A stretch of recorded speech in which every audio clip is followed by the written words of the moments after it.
کل کو ہزاروں کا لشکر پھر آپ کیسے مینیج کریں گے؟ تو اس کو سوچتے ہوئے اپنی ٹریننگ کو سمجھ کے کہ بھئی میں اپنے آپ کو ٹرین کر رہا ہوں، میں اس کو اپنے لیے ٹرین کر رہا ہوں کہ میں نے یہ کمیونیکیشن اسکل سیکھنی ہے، یہ سمجھ کے آپ کریں اور اللہ تعالیٰ سے اس کا صلہ مانگیں، جو بھی آپ کام کریں اس سے اللہ تعالیٰ سے صلہ مانگیں۔ چلیں ہم آگے چلتے ہیں کیونکہ یہ دشمنان بہت زیادہ ہیں اور ان کی ڈیٹیل بہت ہی زیادہ ہے، شاید آج سارے کمپلیٹ بھی نہ ہو سکیں۔ اچھا، پس جس طرح نور کا مقابلے میں ظلمت اور بلندی مقابلے میں پستی کو پیدا فرمایا، اسی طرح خیر کے مقابلے میں شر اور ہدایت کے مقابلے میں ضلالت کو اور ملائکہ کے مقابلے میں شیاطین کو فرمایا کہ حق اور باطل کا مقابلہ اور مارکا رہے اور لوگ اپنے ارادے اور اختیار سے کسی ایک جانب کو قبول کریں، یہ نہ ہو کہ کسی ایک جانب کو قبول کرنے پر مجبور ہو جاتے، جو سراسر حکمت کے خلاف ہے۔ شریعت کا ہرگز یہ منشا نہیں ہے کہ لوگ جبراً و قہراً اسلام کی طرف آئیں۔ سورہ یونس کی آیت نمبر 99 اس کا ترجمہ ہے، اگر تیرا رب چاہتا تو تمام زمین والے ایمان لے آتے، اس لیے حق جل شانہ نے جب حضرات انبیاء علیہ السلام کو پیدا کیا تو ان کے مقابلے کے لیے شیاطین و انس و جن کو بھی پیدا فرمایا، تاکہ دنیا حق اور باطل کا مارکا اور ہدایت اور گمراہی کی جنگ اور مقابلے کی خوب دیکھ لے اور پھر اپنے ارادے کے اور اختیار سے حق اور باطل میں سے جس جانب کو چاہے قبول کرے۔ ان آیات میں اس مضمون کی طرف اشارہ کیا گیا ہے، یہ سورۃ الانعام کی آیت نمبر 112 ہے۔ اس طرف ہم نے ہر نبی کے لیے دشمن پیدا کیے، کچھ شیاطین الانس اور کچھ شیاطین الجن، ٹھیک ہے۔ پس جس طرح ہر فرعون کے لیے ایک موسیٰ چاہیے، اسی طرح ہر موسیٰ کے لیے ایک فرعون بھی ضروری ہے۔ ارباب، یہ آگے جو ہے ایک شعر بھی لکھا ہوا ہے، تو ابھی تک جو اس کانٹیکسٹ کو بلڈ کیا گیا نا، وہ یہی ہے کہ بھئی آپ کے ساتھ اچھائی بھی ہے تو برائی بھی ہے، تو ہم اگر دعوت کرنے کسی جگہ پہ بھی نکلیں گے، کام کرنے نکلیں گے، تو ہمارے ساتھ برائی بھی ہے، ٹھیک ہے۔ اب ہم نے اس کے ساتھ دیکھنا ہے اس برائی کے ساتھ کیسے ڈیل کرنا ہے اور اس میں اچھے لوگوں کے ساتھ کیسے ڈیل کرنا ہے۔ تو یہ اللہ تعالیٰ نے اچھائی اور برائی دونوں چیزیں کری ہیں، ٹھیک ہے، پیدا۔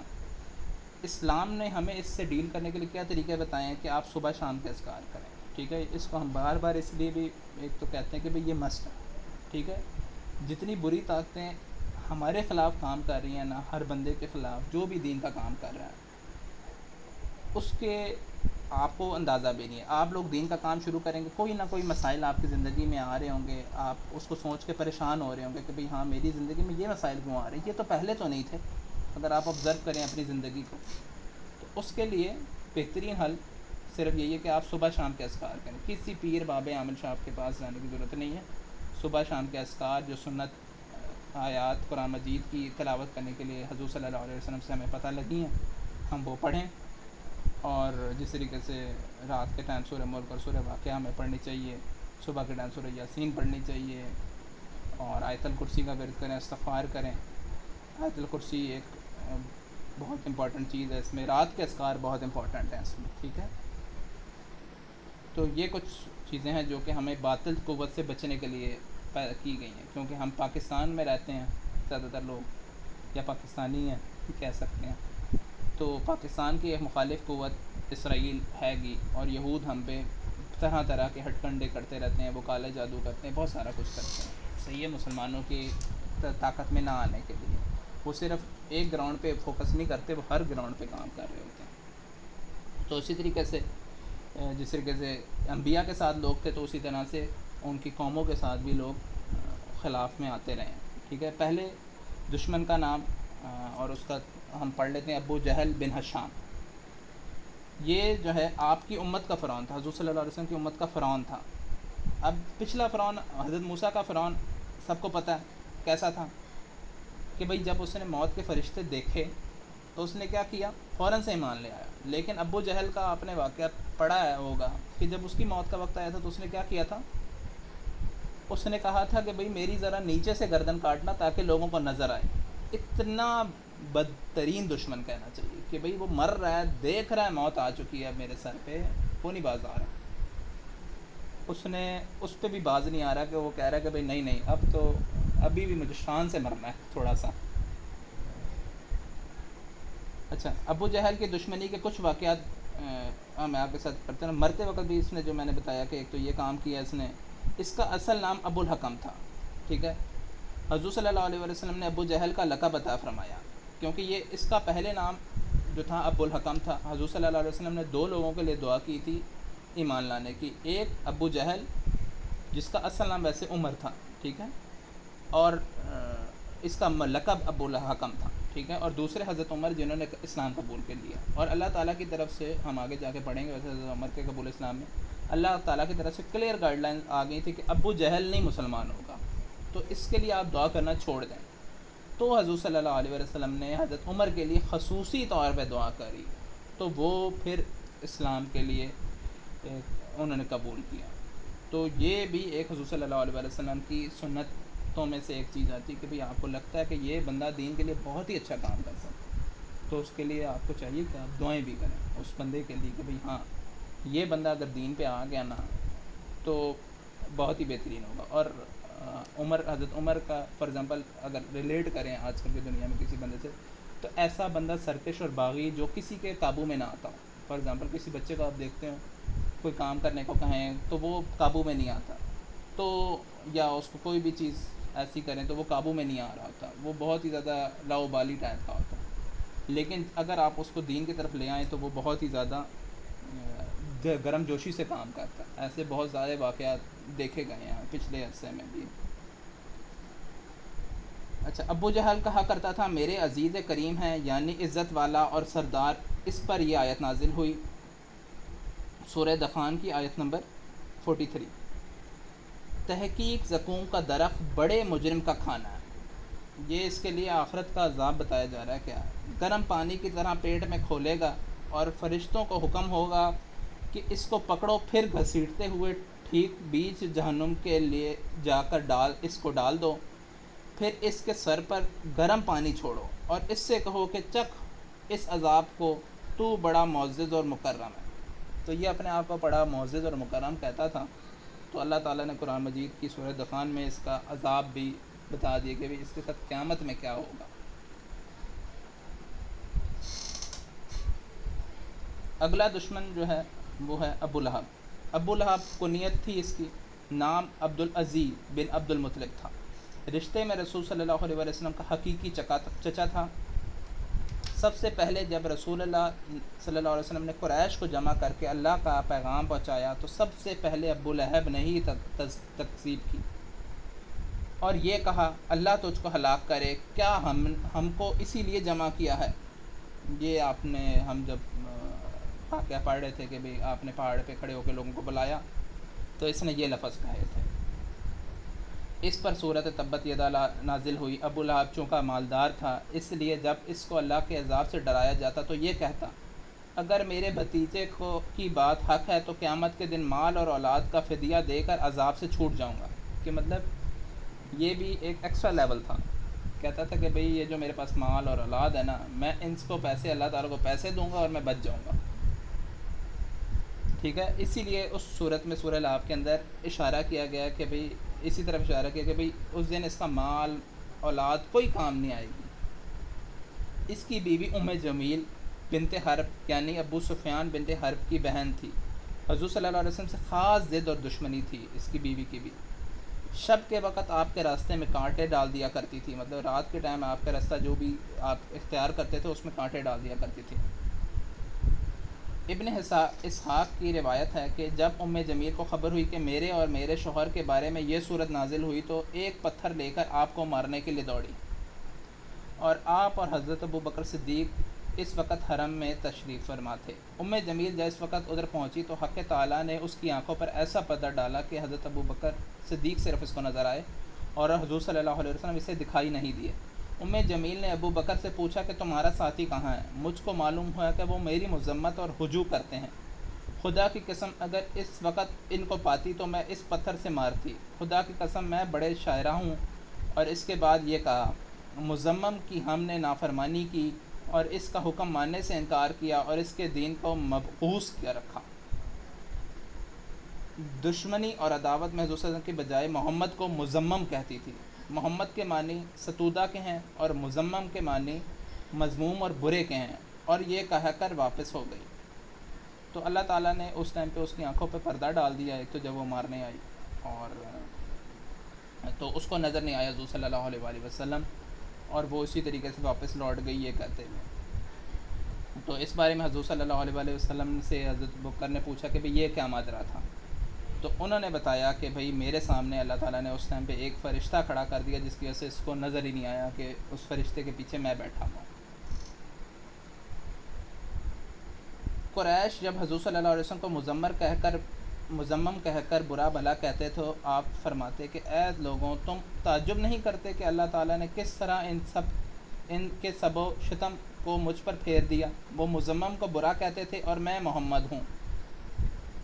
ابن ہشام کی ایک دوسری روایت ہے اسی واقعے سے ریلیٹڈ ہے۔ ابو بکر صدیق نے جب ام جمیل کو آپ کی طرف آتے دیکھا تو غرض کیا کہ یا رسول اللہ، ام جمیل سامنے سے آ رہی ہے، مجھے آپ کا ڈر ہے۔ آپ نے فرمایا مجھ کو ہرگز نہیں دیکھ سکے گی، اور کچھ آیتیں قرآن کی آپ نے تلاوت فرمائی۔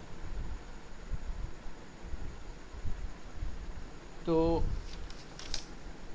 یہ چیزیں تھی ایک تو اس کی بیوی کے متعلق۔ اچھا، اب ابو لہب کی موت کیسے ہوئی؟ واقعہ بدر کے 7ویں روز ابو لہب ایک زہریلے دانہ نبودار ہوا، اس میں ہلاک ہوا۔ گھر والے نے اس اندیشہ سے کہ اس کی بیماری ہم کو نہ لگ جائے، اس کو ہاتھ تک نہ لگایا، کہ مطلب یہ مرا تو اس کی ایسی بیماری تھی، لوگوں نے اس کو ہاتھ تک نہیں لگایا۔ یہ ہم سب کرونا کا دور دیکھ کے آ چکے ہیں، اس میں یہی کچھ لوگوں کے حالات تھے، وہ تو اس سے آپ تھوڑا سا ریلیٹ کر سکتے ہیں، لیکن یہ تو الگ ہی مسئلہ ہے اس کا۔ اس طرح 3 دن لاش پڑے سڑ گئی۔ آر اور بدنامی کے خیال سے چند حبشی مزدوروں کو بلا کر لاش اٹھوایا۔ مزدوروں نے ایک گڑھا کھودا اور لکڑیوں سے دھکیل کر لاش کو اس گڑھے میں ڈال دیا اور مٹی اور پتھروں سے اس کو بھر دیا۔ یہ تو دنیا کی ضلالت اور رسوائی تھی، اور آخرت کی رسوائی کا پوچھنا ہی کیا۔ ٹھیک ہے، تو اس کی موت کے وقت اس کے گھر والے بھی، جو اس کی مال اولاد جس پہ یہ فخر کر دیتا تھا کہ بھئی یہ مجھے آخرت میں بچا لیں گے، دنیا میں ہی ان لوگوں نے اس سے قطع تعلقی کر دی اور کوئی آگے نہ آیا۔ تو انہوں نے کیا کیا، اس کے جو ہے لاش کو کچھ حبشی مزدوروں کو بلایا اور انہوں نے بھی ڈنڈے سے کھدا کھود کے ڈنڈے سے اس میں ڈال دیا کہ ہاتھ ہمارے بھی نہ لگیں، ہمیں بھی یہ وبا نہ لگ جائے۔ ابو لہب کے 3 بیٹے تھے، عتبہ، موتب اور عتیبہ۔ دونوں اول ذکر فتح مکہ میں مشرف با اسلام ہوئے، اور عتبہ جس نے ابو لہب کے کہنے پر آپ کی صاحبزادی کو طلاق دی تھی، مزید برآں اس پر گستاخی بھی کی، وہ آپ کی بددعا سے ہلاک ہوا۔ ٹھیک ہے، عتبہ اور متب اور عتیبہ جو تھے، ان میں سے یہ جو 3 بچے ہیں، ان میں سے عتبہ اور متب اسلام لے آئے تھے، اور ایک کو جو ہے وہ آپ کی جو ہے بددعا سے ہلاک ہوا تھا۔ حضرت عباس نے عرض فرمایا کہ یا رسول اللہ، بظاہر کہیں روپوش ہو گئے ہیں۔ آپ نے فرمایا ان کو ڈھونڈ کر لاؤ، تلاش سے عرفات میدان میں ملے۔ حضرت عباس رضی اللہ عنہ دونوں کو لے کر آپ صلی اللہ علیہ وسلم خدمت میں حاضر ہوئے۔ آپ نے اسلام پیش کیا اور فوراً اسلام قبول کر لیا اور آپ کی ہاتھ پر بیعت فرمائی۔ آپ نے فرمایا میں نے اپنے چچا کے ان دونوں بیٹوں کو اپنے پروردگار سے مانگا تھا، اللہ نے مجھ کو یہ دونوں بیٹے عطا فرما دیے۔ تو یہ 2 بچے بھی حضور صلی اللہ علیہ وسلم کا جو فتح مکہ کے موقع پر مسلمان ہوئے، یہ بھی حضور صلی اللہ علیہ وسلم نے دعا مانگی تھی ان کے لیے بھی۔ تو مطلب کہ حضور صلی اللہ علیہ وسلم جس بندے کو دیکھتے تھے کہ بھئی یہ بندہ جو ہے اسلام کے لیے آگے جا کے کچھ کام کرے گا، جیسے بھی چیزیں ہیں اس میں، تو وہ اس کے لیے حضور صلی اللہ علیہ وسلم دعا کیا کرتے تھے۔ تو یہ ہم پہلے بھی حضرت عمر کے بارے میں بھی ڈسکس کر چکے ہیں، اور ابھی یہ 2 عتبہ اور متب کے بارے میں بھی ہم نے پڑھ لیا۔ اس کے بعد تیسرا دشمن ہے امیہ بن خلف جمحی۔ امیہ آپ کو علل اعلان گالیاں دیا کرتا تھا، جب آپ کے پاس سے گزرتا تو آنکھیں مٹکاتا تھا۔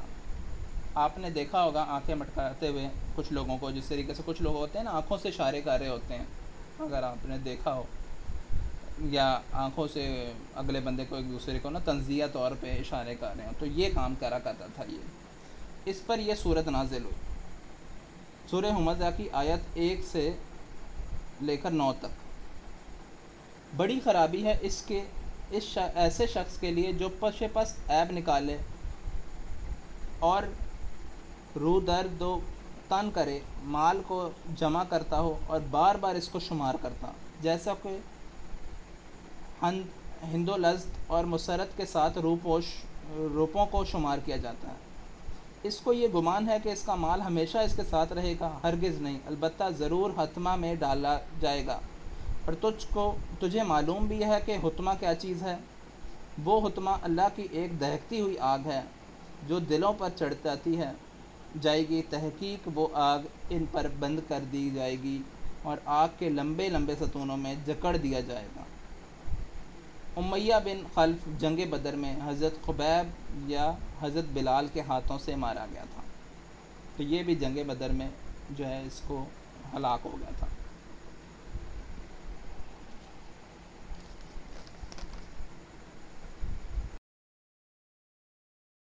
ہم ایک اور بندے کے بارے میں پڑھتے ہیں، اس کے بعد انشاءاللہ آگے کی طرف چلتے ہیں۔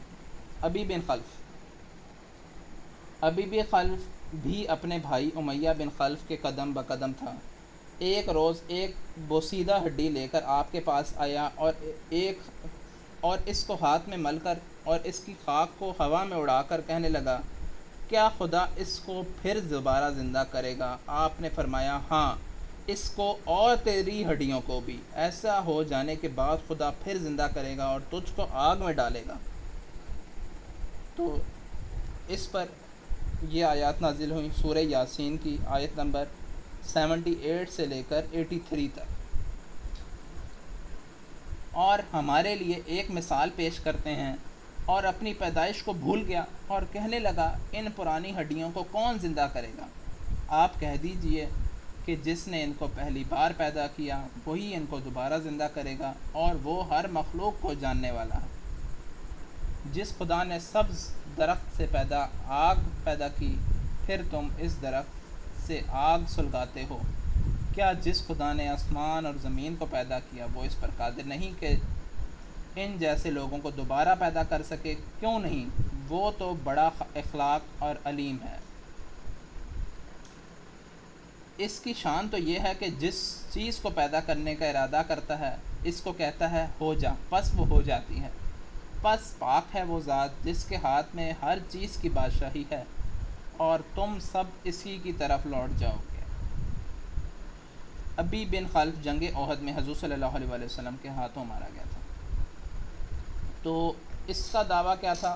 وہ اللہ تعالیٰ پہ وہ کہتا تھا کہ بھئی جب آپ آخرت کے بارے میں بتاتے تھے لوگوں کو کہ بھئی اللہ تعالیٰ اس طریقے سے مردوں کو زندہ کرے گا، تو اس نے یہ مثال دی کہ بھئی کیا اس ہڈی کو بھی جو بوسیدہ ہو چکی ہے۔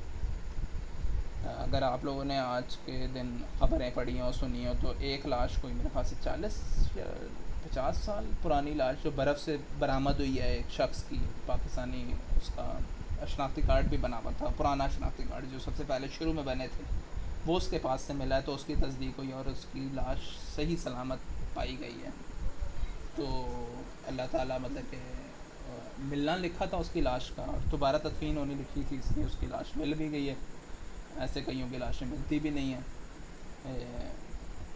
پچھلے دنوں سیلاب کے واقعوں میں بھی آپ نے کچھ سٹوری سنی ہوگی کہ بھئی ابھی تک ڈیڈ باڈی نہیں مل رہی کچھ لوگوں کی، اور ہمارے خود خاندان میں اس طرح کے واقعات ہوئے ہیں کہ بھئی ہاں ان کے سیلاب میں ریلے میں بہہ گئے اور اس کے بعد ابھی تک کچھ کی ڈیڈ باڈی نہیں ملی ابھی تک۔ تو وہی بات ہے کہ ڈیڈ باڈی مل جاتی تو لوگ کہتے ہیں کہ بھئی اللہ تعالیٰ وہ شکر، کم از کم وہ پتہ لگ جاتا ہے کہ بھئی ہاں ڈیتھ ہو گئی ہے، نہیں تو وہی بندہ سوچتا رہتا ہے کہ بھئی وہ بندہ زندہ بھی ہے کہ نہیں ہے، ایک دل میں کھٹکا سا لگا رہتا ہے۔ تو لیکن وہی بات ہے کہ ہم جو بات کرتے ہیں تو وہ یہ تھی کہ بھئی مرنے کے بعد دوبارہ زندہ۔ تو ابھی تک جو ہم نے 3 سے 4 لوگوں کے بارے میں پڑھا ہے، ابو جہل، ابو لہب، امیہ بن خلف، ابی بن خلف، تو ان کے بارے میں میں چاہوں گا کہ آپ لوگ کچھ پوائنٹ ایڈ کریں جو میٹنگ میں ہیں، کہ بھئی آپ کو ان سے کیا سمجھ آتی ہے، آج کے دور سے ہم اس کو کس طریقے سے ریلیٹ کر سکتے ہیں، کیا ہمیں کوئی ایسی ریزسٹنس فیس کرنے کو ملی کہ نہیں۔ اصل چیز تو یہ ہے۔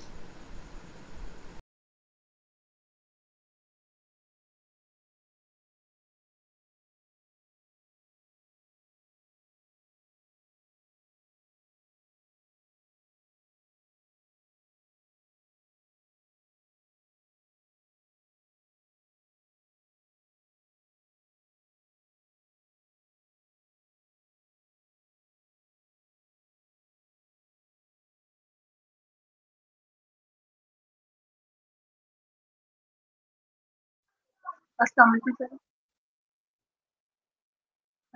سر یہ آپ نے 4 نام بتائے ہیں، جو فورتھ نام ہے اس کی سمجھ نہیں آئی، وہ ریپیٹ کر دیں گے ان کا نام؟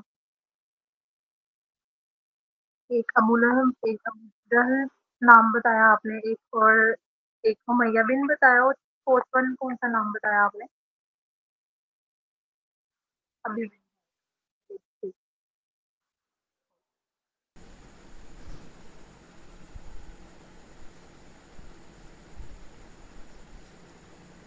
اچھا، ان کو دیکھیں، پڑھنے کا مقصد بھی ایک تو تھوڑا سا یہ بھی تھا کہ ہمیں پتہ لگے حضور صلی اللہ علیہ وسلم کے دشمن کیسے تھے، کیا ان کی ٹیکٹکس تھیں.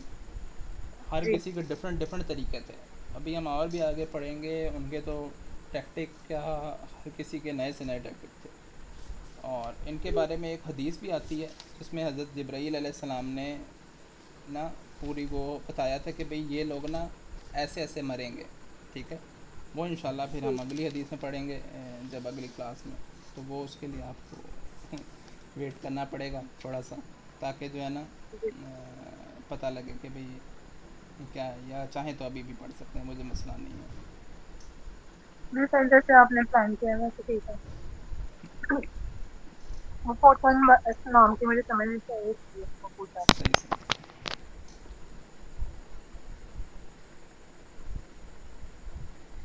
چلے میں آخری والی حدیث بھی پڑھ ہی لیتا ہوں میرے خیال سے اتنا، تاکہ اگلے میں ہمیں پتہ لگے کچھ کیا پڑھنے جانے لگے.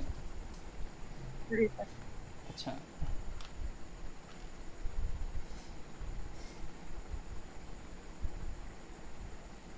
اچھا ایک بار آپ صلی اللہ علیہ وسلم بیت اللہ کا طواف کر رہے تھے تو جبرائیل امین آ گئے. آپ نے جبرائیل امین سے ان لوگوں کا استہزاء اور تمسخر کی شکایت کری. اچھا، تو یہ کون لوگ اس ٹائم پہ تمسخر اڑا رہے تھے؟ اسود بن عبد یغوث، ولید بن مغیرہ اور اسود بن مطلب، آز بن وائل، حارث بن قیس. یہ لوگ آپ کا اس ٹائم پہ تمسخر اڑا رہے تھے. ٹھیک ہے. جی جبرائیل نے اتنے میں ولید سامنے سے گزرا. آپ نے بتلایا کہ یہ ولید ہے. جبرائیل نے ولید کی شہرک کی طرف اشارہ کیا. آپ نے دریافت کیا یہ کیا ہے؟ جبرائیل نے کہا کہ آپ ولید سے کفایت کیے گئے. اس کے بعد اسود بن عبد المطلب گزرا. آپ نے بتلایا کہ یہ اسود بن مطلب ہے. جبرائیل نے ان آنکھوں کی طرف اشارہ کیا. آپ نے دریافت کیا اے جبرائیل کیا کیا؟ جبرائیل نے کہا آپ اسود بن مطلب سے کفایت کیے گئے. اب کفایت کیے گئے یہ آپ کو آگے جا کے پتہ لگے گا. بس آپ ٹھیک۔ اس کے بعد اسود بن عبد یغوث ادھر سے گزرا. جبرائیل نے اس کی سر کی طرف اشارہ کیا، اور حسب سابق آپ نے آپ کے سوال پر جواب دیا کہ آپ کفایت کیے گئے.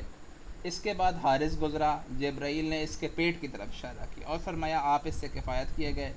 اس کے بعد آس بن وائل ادھر سے گزرا. جبرائیل نے اس کے پیر کی طرف، تلوے کی طرف اشارہ کیا اور کہا آپ اس سے کفایت کیے گئے.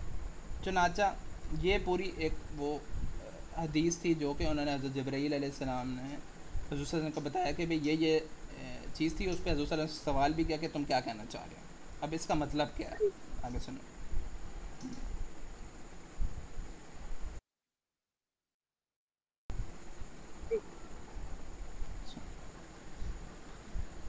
چنانچہ ولید کا قصہ یہ ہوا کہ ولید ایک مرتبہ قبیلہ خزاع کے ایک شخص پر گزرا ہوا تیر بنا رہا تھا.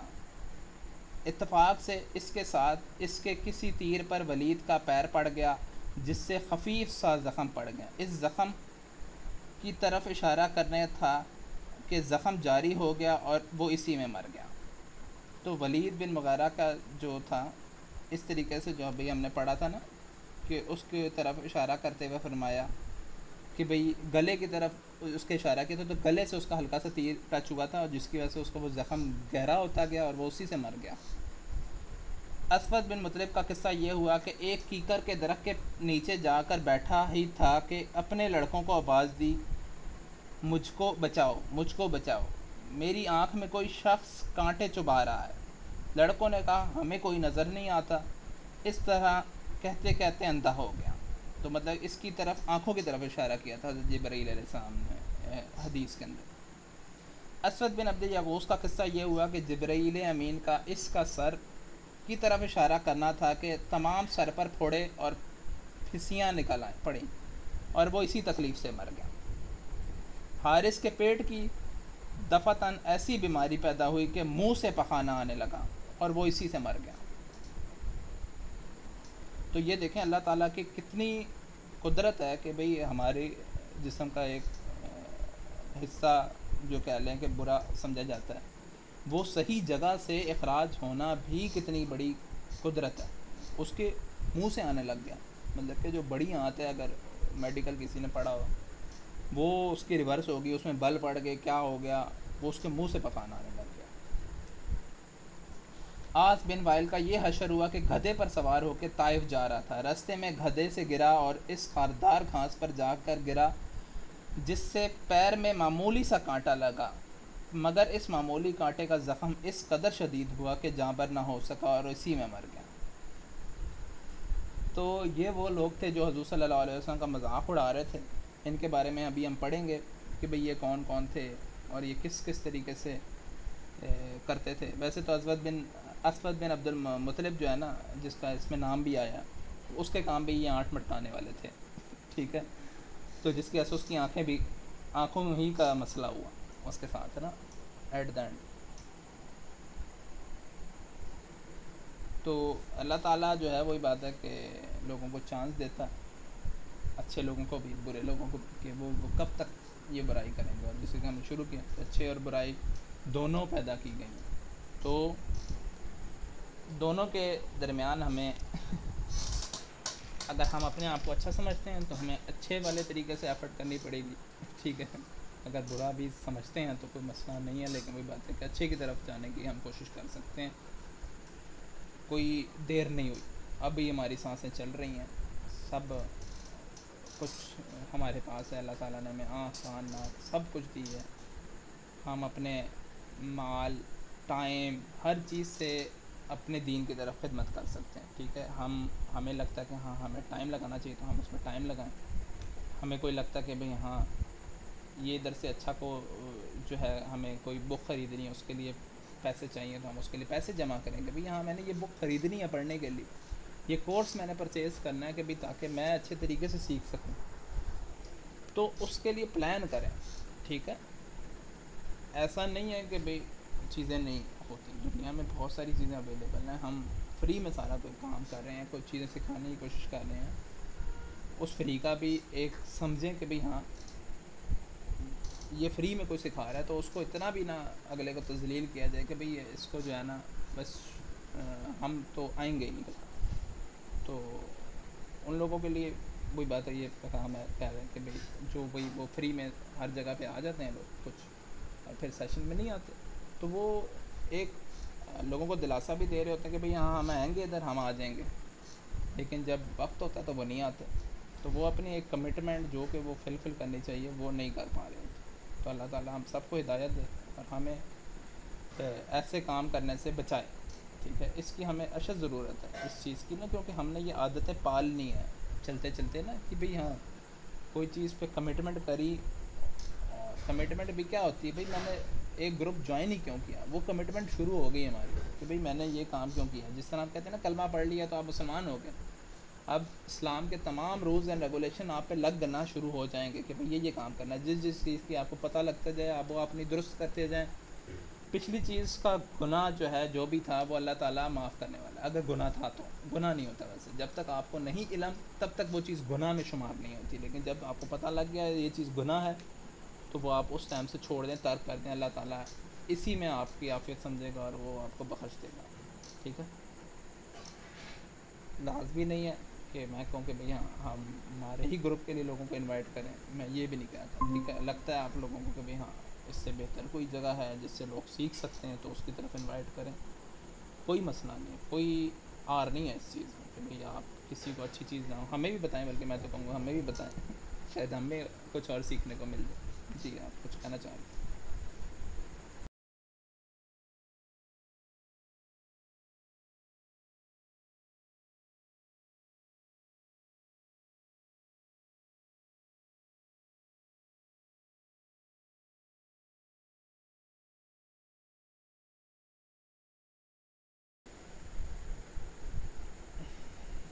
چلیں انشاءاللہ اس کے بعد نیکسٹ ویک سیرہ کے سیشن میں ملاقات ہوگی. اس کے علاوہ ہفتے کو ایک فیمیل اونلی سیشن پلان کیا گیا, ٹھیک ہے. اس کا پوسٹر کچھ تھوڑی دیر تک آپ لوگوں کے ساتھ شیئر کر دیا جائے گا, تو اس میں کوشش کریں آپ جتنی فیمیلس کو ہو سکتا ہے انگیج کریں, ٹھیک ہے. اور اس کو کوشش کریں کہ اچھا بنانے کی کوشش کریں اپنی طرف سے, ٹھیک ہے. وہ ایک تھاٹ فل سیشن ہوگا, اور میں اس کو کافی عرصے سے پلان کر رہا تھا, اب جا کے یہ اسپیکر کی اویلیبلٹی کے ساتھ یہ ہو رہا ہے, تو اس کے اوپر آپ لوگ بھی کریں. اس کے علاوہ وہ نائٹ ٹائم پہ ہی ہے, ظاہر بات ہے, تو یہ چیز ہے. اور اس کے علاوہ انشاءاللہ جلد ہم ایک عربک کورس بھی ڈے ٹائم کے ٹائم پہ لانچ شروع کرنے لگے ہیں, وہ انشاءاللہ اس کی ڈیٹیل بھی آ جائے گی آپ کے پاس. صحیح ہے, وہ فری ہے. پیڈ عربک کورس بھی ہے گا ہمارے پاس, ایسا مسئلہ نہیں ہے, ٹھیک ہے. لیکن یہ فری والا جو ہے ہم کو ایک پیس ہے تھوڑا سا, وہ انشاءاللہ ڈیٹیلز آپ کے ساتھ شیئر ہو جائیں گی. وہ بتا دیتا ہوں آپ کو کہ بھئی وہ کس طریقے سے چلے گا. تو وہ ایک ہے چیز جو کہ 2 ابھی پلانڈ سیشنز ہیں. باقی جو ہمارے سیشنز ہیں وہ انشاءاللہ اپنے ٹائم کے وقت ہوتے رہیں گے, رات کے ٹائم پہ جو ہمارا پلان ہے.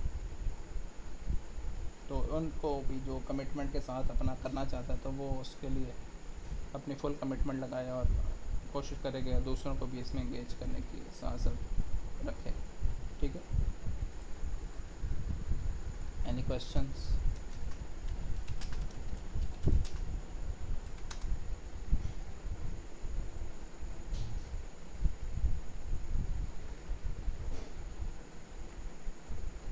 نہیں بس چلیں ایڈ کرتے ہیں.